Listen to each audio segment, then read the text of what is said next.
Hello, അസ്സലാമു അലൈക്കും. ഇന്ന് ഞാൻ വന്നിട്ടുള്ളത് നല്ലൊരു ഈവനിങ് സ്നാക്സിൻ്റെ റെസിപ്പി ആയിട്ടാണ് കേട്ടോ. അപ്പോൾ കുറച്ച് ദിവസമായിട്ട് ഞാൻ ഈ സ്നാക്സിന് പിന്നാലെയാണ് കേട്ടോ. അപ്പോൾ സ്കൂളൊക്കെ വിട്ട് വരുമ്പോൾ കുട്ടികൾക്ക് കൊടുക്കാൻ പറ്റിയിട്ടുള്ള എന്തെങ്കിലുമൊക്കെ ഒന്ന് ഉണ്ടാക്കണ്ടേ. അപ്പോൾ സ്നാക്സാണ് അധികം ഞാൻ ഉണ്ടാക്കുന്നത്. അതും സിമ്പിളായിട്ടുള്ള ഐറ്റംസ് ആയിട്ട് ഉണ്ടാക്കുന്നത്. അപ്പോൾ ഇന്ന് ഞാനൊരു സ്നാക്സിൻ്റെ റെസിപ്പി ആയിട്ട് തന്നെയാണ് വന്നിരിക്കുന്നത്. ഇന്ന് ഞാൻ ഉണ്ടാക്കുന്നത് വളരെ കുറഞ്ഞ ചേരുവ, എല്ലാവരുടെ വീട്ടിലുള്ള ചേരുവകൾ വെച്ചിട്ട് തന്നെയാണ്. അപ്പോൾ അതിന് വേണ്ടിയിട്ട് ഞാനൊരു സവാളയും ഒരു ഉരുളക്കിഴങ്ങ് കൊടുത്തിട്ടുണ്ട്. ഉരുളക്കിഴങ്ങ് വേവിച്ചതൊന്നല്ല കേട്ടോ, അത് നല്ല ഗ്രേറ്ററിന് വെച്ചിട്ട് ഒന്ന് ഗ്രേറ്റ് ചെയ്തിട്ട് എടുത്തതാണ്. അത് നമ്മൾ ഗ്രേറ്റ് ചെയ്യുമ്പോൾ വെള്ളത്തേക്ക് ഗ്രേറ്റ് ചെയ്ത് ഇട്ട് കൊടുക്കുക, എന്നിട്ട് അത് പിഴിഞ്ഞെടുക്കുക.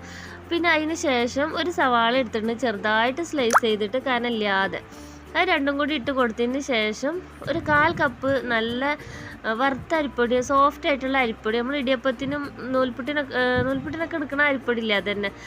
പിന്നെ അതിലേക്ക് ഇട്ടെടുത്തിരിക്കുന്നത് 1 ടീസ്പൂൺ ചില്ലി ഫ്ലേക്സും പിന്നെ ഒരു ചെറിയ കഷ്ണം ഇഞ്ചി ചെറുതാക്കി അരിഞ്ഞതും കൂടി ഇട്ടെടുത്തിട്ടുണ്ട്. കുറച്ച് കരിവേപ്പിൻ്റെ ഇല അരിഞ്ഞതും ഇട്ടെടുത്തിട്ടുണ്ട്. അത് നല്ലോണം ഒന്ന് ഇളക്കി മിക്സ് ചെയ്തിട്ട് എടുത്തിട്ടുണ്ട്. ആവശ്യത്തിന് ഉപ്പ് ഇട്ട് കൊടുക്കണം കേട്ടോ, ഉപ്പ് ഇട്ട് കൊടുക്കാൻ മറക്കരുത്. എനിക്ക് ഇടയ്ക്കിടയ്ക്ക് പറ്റണ അബദ്ധമാണ് ഉപ്പിട്ട് കൊടുക്കാൻ മറക്കലിട്ടാ. അപ്പോൾ നിങ്ങൾക്ക് ആർക്കും അങ്ങനെ പറ്റണ്ട, ഉപ്പിട്ട് കൊടുത്തോണ്ട് എന്നിട്ട് കൈ കൊണ്ട് നല്ലോണം മിക്സ് ചെയ്യട്ടോ. ഇപ്പോൾ തന്നെ വെള്ളമൊന്നും ഒഴിച്ചെടുക്കരുത്. സവാളൻ്റെ ഉള്ളിൽ നിന്ന് തന്നെ കുറച്ച് വെള്ളം ഇറങ്ങി വരാനുണ്ടാവും. അപ്പോൾ അതൊക്കെ ഒന്ന് ഇറങ്ങി വന്നതിന് ശേഷം വെള്ളമൊക്കെ ഒഴിച്ചെടുക്കുക. അപ്പോൾ ആദ്യം ഞാൻ 1/4 കപ്പ് അരിപ്പൊടി ഇട്ട് കൊടുത്ത്, ഇപ്പോഴും ഞാനിതാ നല്ലോണം ഇളക്കി മിക്സ് ചെയ്തതിന് ശേഷം നോക്കിയിട്ട് 1/4 കപ്പും കൂടി അരിപ്പൊടി ഇട്ട് കൊടുത്തിട്ടുണ്ട്. നമ്മൾ ഫൈനായിട്ടുള്ള അരിപ്പൊടി തന്നെ ഇട്ട് കൊടുക്കാൻ വേണ്ടിയിട്ട് ശ്രദ്ധിക്കണം കേട്ടോ. പിന്നെ അതാ 1 ടേബിൾ സ്പൂൺ വെള്ളം ഞാൻ ആദ്യം ഒഴിച്ചെടുത്തിട്ട്, എന്നിട്ട് നമ്മൾ കൈ കൊണ്ട് തന്നെ നല്ലോണം മിക്സ് ചെയ്തിട്ട് എടുക്കണം കേട്ടോ. അത് സ്പൂണായിട്ടൊന്ന് മിക്സ് ചെയ്തിട്ടുണ്ടെന്നുണ്ടെങ്കിൽ ശരിയാവില്ല. എന്നിട്ട് ഇതാ ഒരു കുഴഞ്ഞ പരുവം, നമ്മൾ ഉള്ളിവടക്കൊക്കെ ആക്കി എടുക്കൂലേ, അതേ ഒരു പരുവം തന്നെ ആക്കി എടുക്കുക. എന്നിട്ട് നമ്മൾ കയ്യിൽ വെച്ചിട്ട് ഏത് ഷേപ്പിൽ വേണമെന്നുണ്ടെങ്കിൽ നമുക്കിത് പൊരിച്ചെടുക്കാം കേട്ടോ. നമ്മളിങ്ങനെ നുള്ളി പൊരിക്കൂലേ, അതേമാതിരി പൊരിച്ചെടുക്കുക. അപ്പോൾ ഞാനിത് കുഞ്ഞു കുഞ്ഞു ബോളാക്കിയിട്ടാണ് ഞാൻ പൊരിച്ചെടുക്കുന്നത്. അപ്പോൾ ഞാനിതങ്ങനെ ബോളാക്കിയിട്ട് പാത്രത്തിൽ ഇങ്ങനെ ആക്കി വെക്കുന്നുണ്ട്. പിന്നെ പൊരിക്കാൻ എളുപ്പമാണല്ലോ, അതിന് വേണ്ടിയിട്ടാണ് ഇതുപോലെ ചെയ്ത് കൊടുക്കുന്നത്. അപ്പോൾ നമുക്ക് സ്പൂണായിട്ട് ഇങ്ങനെ കുറേശ്ശെ ഇട്ട് കൊടുത്തിട്ടും പൊരിച്ചെടുക്കട്ടെ. കൊക്കവാടൻ്റെ ഒക്കെ ആ ഒരു രീതിയിലും പൊരിച്ചെടുക്കുക. ഞാനിപ്പോൾ കുഞ്ഞു കുഞ്ഞു ബോളാക്കിയിട്ട് കാണാനൊരു ഭംഗിക്ക് വേണ്ടിയിട്ടാണ് ഇങ്ങനെ ബോളാക്കിയിട്ട് പൊരിച്ചെടുക്കുന്നത്.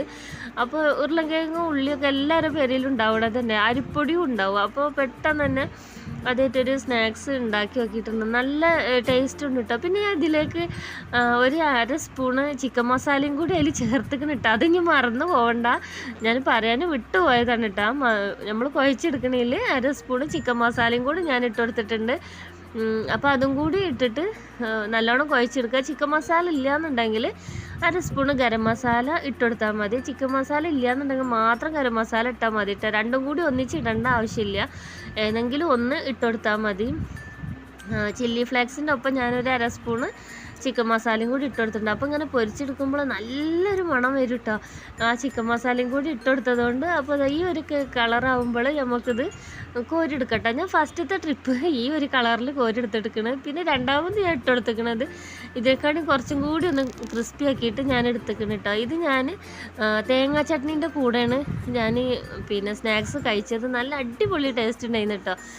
തേങ്ങാ ചട്നീൻ്റെ കൂടെ ഒരു ബജിയൊക്കെ കഴിക്കണ ഒരു മാതിരി ഉണ്ടായിരുന്നു ഇത് കഴിച്ചപ്പോൾ. നമ്മളിത് എന്തെങ്കിലും ഒന്ന് കൂട്ടിയിട്ട് കഴിക്കണം. ടൊമാറ്റോ സോസ് വേണ്ട കേട്ടോ, ഒന്നുണ്ടെങ്കിൽ ഗ്രീൻ ചട്നി, അല്ലാന്നുണ്ടെങ്കിൽ നമ്മൾ നല്ല കട്ടൊക്കെ ഉണ്ടാക്കില്ല തേങ്ങാ ചട്നി, അതിൻ്റെ കൂടെ കഴിക്കാൻ സൂപ്പർ ടേസ്റ്റാണ്. അപ്പോൾ ഞാൻ ബാക്കിയുള്ളത് എളുപ്പ പണിക്ക് എല്ലാം കൂടി ഞാൻ ഈ ഓയിലേക്ക് ഇട്ടെടുത്തിക്കണം കേട്ടോ. അപ്പോൾ കുറേശ്ശെ ഇട്ടെടുത്താൽ മതിയെന്ന്. അപ്പോൾ ഞാൻ എളുപ്പം പരിപാടി കഴിഞ്ഞോട്ടെ വെച്ചിട്ട് ഞാൻ ഒന്നിച്ചിട്ടെടുത്തതാണ്. അപ്പോൾ അതാ ഇത്രയൊക്കെ തന്നെ ഉള്ളൂ കേട്ടോ നമ്മളെ വീഡിയോ. വളരെ സിമ്പിളല്ലേ നമ്മളെ റെസിപ്പീസൊക്കെ. അപ്പോൾ എല്ലാവരും എൻ്റെ ഒരുപാട് റെസിപ്പീസ് ഞാൻ ഇട്ടിട്ടുണ്ട് കേട്ടോ. ഈവനിങ് സ്നാക്സിൻ്റെ എല്ലാ ഫുഡിൻ്റെ റെസിപ്പി ഞാൻ ഇട്ടെടുത്തിട്ടുണ്ട്. നല്ല ഈസി ആയിട്ട് ബിരിയാണി വെക്കണത്, അങ്ങനെ കുറേ റെസിപ്പീസ് ഉണ്ട്. അപ്പോൾ എല്ലാവരും അതൊക്കെ ഒന്ന് പോയി കണ്ടിട്ട് നമ്മളെ സപ്പോർട്ട് ചെയ്യണം കേട്ടോ.